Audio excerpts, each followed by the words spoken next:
Avui, dissabte de fira, tenim a la nau Jove un centenar de joves de la comarca que estan dins de la xarxa Jovesnet, que és l'entitat que agrupa tots els municipis que treballen de manera coordinada els programes de joventut.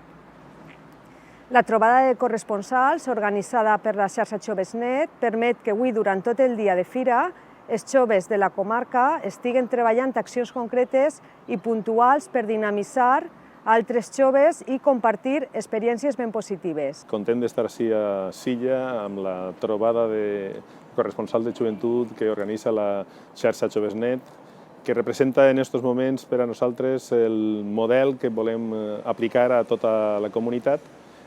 Estem contents de veure 120 xavals joves un dissabte de matí, un dia de fira en Silla, per a intentar arribar a trobar motius per a com aconseguir que aquest món siga millor.